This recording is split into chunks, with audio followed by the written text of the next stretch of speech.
at the Bellingham Manor, strategically positioned where my sister's wedding photographer could pretend I didn't exist. Table 23. I sat alone with a clear view of the industrial kitchen doors, while my sister Olivia's reception sparkled with crystal and candlelight in the main ballroom. From my hidden corner, I could barely see the head table where Olivia and her husband Christopher celebrated with their perfectly paired guests. "We need a certain aesthetic for the photos," Olivia had told me yesterday, her voice sharp with irritation. "Singles ruin the symmetry. Stay behind the pillar during family shots. And honestly, Amanda, maybe try to be less visible today." Less visible. At 38 and unmarried, I was the family embarrassment that needed managing.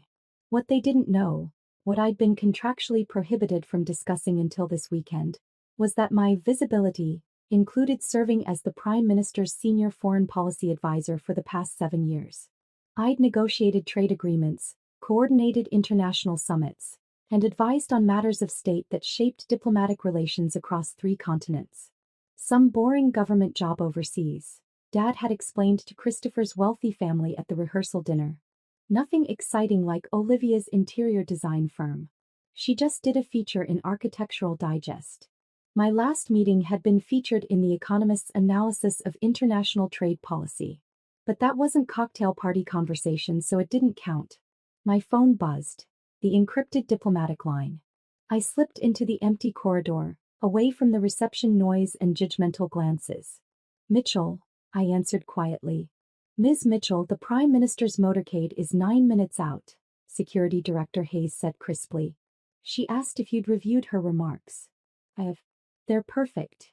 The remarks were brief notes the PM had shown me this morning. "Time your family understood who you really are. This will be memorable." "Security sweep is complete. The venue manager has been briefed on protocols." "Excellent. Let it unfold naturally." I returned to table 23 as appetizers were served, to everyone except my forgotten corner. From behind my pillar, I watched Olivia's perfect wedding proceed like a choreographed performance. Christopher's family occupied the premium tables. His father owned a commercial real estate empire, his mother chaired museum boards, his brother had just been elected to state senate. The Ashford-Christopher union represented exactly the social elevation my parents had orchestrated for years. The toasts began. Christopher's best man told prep school stories. Olivia's maid of honor, our cousin Sophie, gave a speech about women who achieve balance in all areas of life versus those who sacrifice personal happiness for career. She'd glanced toward the pillar when she said it, though she probably couldn't see me in the shadows. Mom and Dad sat at table 2, beaming with pride. This wedding validated decades of social climbing, their daughter finally marrying into the kind of family they'd always envied. My phone buzzed. 6 minutes. I stood and walked toward the entrance, ignoring the coordinator who tried to redirect me back to my near the doors. I'd briefed him yesterday with credentials that included the Prime Minister's official seal. "Security detail is positioned, Ms. Mitchell," he whispered, his hands shaking slightly. "I still cannot believe the Prime Minister is actually coming. She specifically wanted to attend." I watched through the windows as 3 armored vehicles pulled up, and no announcement. Let her enter on her own terms. "You want me to let a sitting Prime Minister just walk in unannounced?" She insisted on it. The protection officers entered first, discreet but unmistakably elite security. Then Prime Minister Catherine Rhodes appeared in the doorway. She was 62, serving her 2nd term, internationally respected for brokering the peace accord that ended a decades-long conflict, and recently named by Time as one of the world's most influential leaders. He was also brilliant, decisive, and, for 7 years, my mentor and direct supervisor. "Amanda." Her voice carried across the ballroom, cutting through the string quartet. "There you are, darling." Every head turned. Prime Minister Rhodes crossed the room with the confident stride of someone who'd commanded parliaments and negotiated with world leaders. Her security detail maintained professional distance. She walked past table 2, where Mom had actually gasped audibly, past the head table where Olivia's face had drained of color, past all the society tables, straight to table 23 behind the decorative pillar. She embraced me warmly. "Apologies for missing the ceremony. Cabinet session ran late. You know how the defense minister can be." She glanced around, taking in the hidden position, the empty chairs, the proximity to the kitchen. Interesting seating arrangement. Usually we place senior diplomatic advisors somewhere more visible. The silence was absolute. Christopher's father, the real estate mogul who'd spent cocktail hour discussing property values, had actually risen from his chair, recognition dawning across his face. "Prime Minister, you didn't have to come all this way," I said, following our planned approach. "Nonsense. After the week we've had? After you successfully negotiated that trade framework everyone said was impossible? After your strategy prevented what could have been a diplomatic disaster?" She smiled. "Besides, I wanted to meet the family that produced such talent. Though I must say, hiding you behind pillars seems rather wasteful." Behind her, one of the servers had frozen mid-pour, champagne overflowing. "Prime Minister, we weren't informed of your attendance. We have premium seating prepared." "I'll sit with Amanda," the PM said firmly, settling into one of the empty chairs at table 23. Her security detail repositioned with clear sight lines to exits and windows. "Though perhaps you could bring the champagne from the head table? What you've served back here appears significantly inferior." Olivia had descended from the elevated platform, Christopher trailing behind, both moving like they were walking through a nightmare.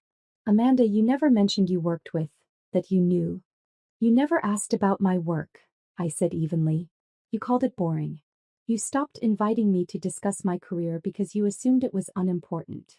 "We should have been informed," Christopher's mother interjected, having rushed over with barely controlled panic. "If we'd known the Prime Minister was attending." "I'm not attending as Prime Minister," Catherine Rhodes said coolly. "I'm here as Amanda's colleague and friend.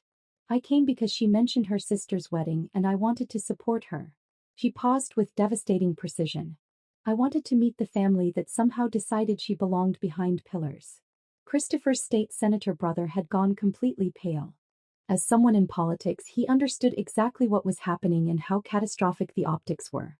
Dad had pushed through the growing crowd around table 23. "Amanda, sweetheart, we had no idea your position was so important. You never explained." "I tried to explain. Multiple times. You changed the subject or made jokes about bureaucrats. You dismissed diplomatic work because you couldn't brag about it at your country club." Mom's carefully applied makeup was streaking with tears. "But if we'd known you worked directly with the Prime Minister." "That's the problem, Mom. My work had value before the PM walked in. It had value when I was drafting policy at 3 in the morning. It had value when I was negotiating agreements that protected thousands of jobs. But you only care now because someone you recognize validated it." Prime Minister Rhodes stood, her presence commanding the room effortlessly. "Amanda Mitchell is one of the finest diplomatic minds I've worked with in 30 years of government service. Her analysis shaped our response to 3 international crises. Her negotiation skills resolved disputes that had stalled for years. Her strategic thinking influenced policy that affects millions of citizens." She turned to Olivia, her expression sharp. "Your sister prevented a trade war that would have devastated our economy. But I suppose that's less impressive than interior design features."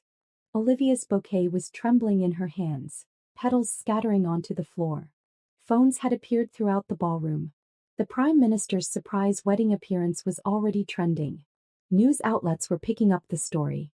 Olivia's society wedding was transforming into viral content about family dynamics and dismissal.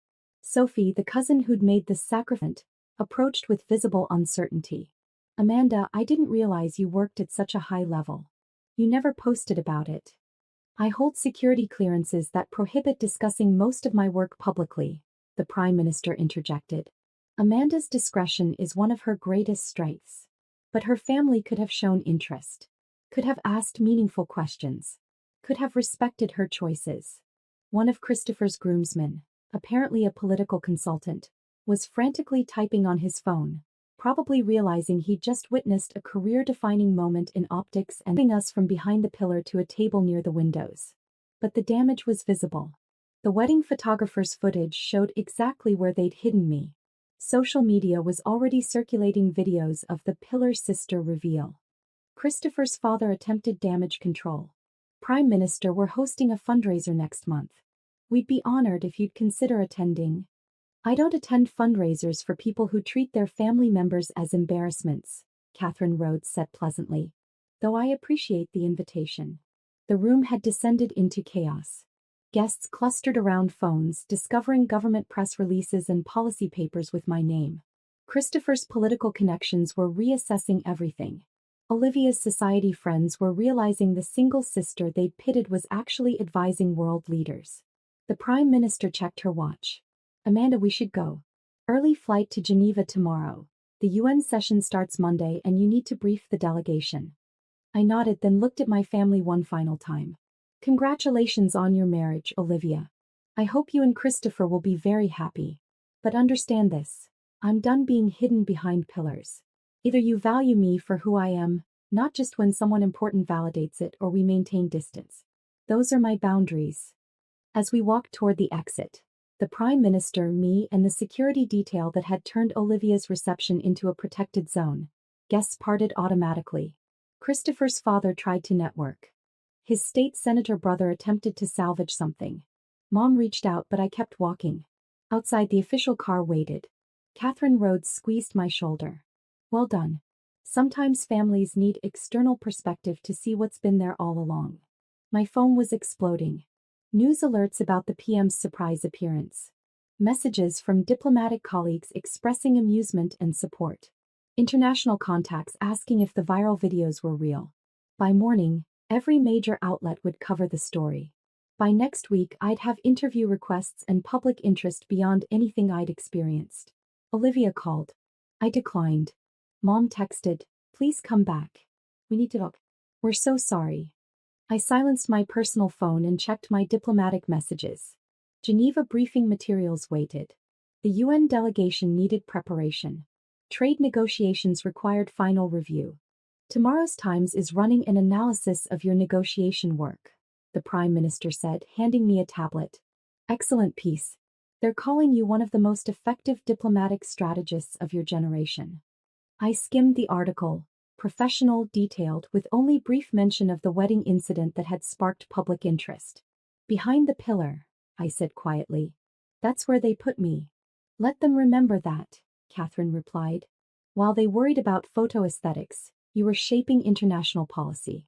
While they hid you from view, you were visible to world leaders. While they dismissed you, history was recording your actual impact." As we drove away from Bellingham Manor, I took one last look at the lit ballroom where Olivia's perfect wedding had become a lesson in assumptions. The pillar was behind me. The world stage was ahead. And I'd never needed their validation anyway. I'd been building something real all along. The next morning, my phone exploded before dawn. The viral videos had accumulated 15 million views overnight. Prime Minister crashes wedding to defend hidden sister was trending globally. Major news networks were analyzing the footage frame by frame.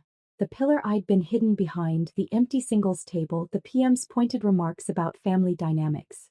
By 6 a.m., I had interview requests from 63 outlets across 12 countries. The Washington Post wanted a profile. The BBC was planning a documentary segment on women in diplomacy. Even Vogue was calling, somehow making foreign policy fashionable again. Olivia called 14 times before 7 a.m. Mom left voicemails that progressed from apologetic to desperate. Dad sent an email with the subject line, "Urgent. Family meeting required." I deleted them all and focused on the Geneva briefing materials. At the airport, Catherine Rhodes smiled as we boarded the government jet. "You're famous now. How does it feel?" "Exhausting," I admitted. "I prefer working behind the scenes." "Too late for that, darling. You're the face of competent women being dismissed by their families. The think pieces are already writing themselves." He handed me a coffee. "Though I should mention, 3 foreign ministers asked about you specifically this morning. Your reputation was already excellent. Now it's legendary." The irony wasn't lost on me. My family had hidden me to avoid embarrassment. Instead, they'd created the perfect viral moment that showcased exactly what they'd failed to see. My assistant texted, "Christopher's family called the office. They want to apologize personally and discuss potential collaboration. His brother wants advice on foreign policy platform. Should I respond?" Me, standard diplomatic courtesy. Nothing more. They don't get special access because they're suddenly interested. Assistant, understood. Also, your sister is offering interviews about supporting women in government. Should I be concerned? I laughed despite myself. Of course Olivia would try to rehabilitate her image by claiming she'd always supported my career. Me, let her try. The video footage speaks for itself. As the jet leveled off over the Atlantic, I opened my laptop and pulled up the Geneva briefing. UN delegates from 47 nations. Trade frameworks affecting millions. Climate agreements requiring delicate negotiation. This was my world, not society weddings or family approval. Catherine Rhodes settled across from me. Your family will keep trying, you know. They'll want back in now that you're publicly validated. I know, I said. But that's not how this works. They don't get to dismiss me for years and then claim credit when the world finally notices. Good, she said approvingly. You've spent 7 years proving yourself to people who matter. World leaders, policy experts, the citizens we serve. Your family's opinion is irrelevant to your actual worth. He was right. They'd hidden me behind pillars. But I'd been standing at the center of power all along, shaping decisions that would outlast their society weddings and social climbing. The pillar had never diminished me. It had only revealed their blindness. And now the whole world could see it too. Geneva waited. Real work waited. A life I'd built without their support or validation waited. Table 23 was thousands of miles behind me. And I was exactly where I'd always belonged, at the table where actual history was made, where my voice carried weight, where my presence had never needed their permission to matter. The singles table had been their limitation, not mine.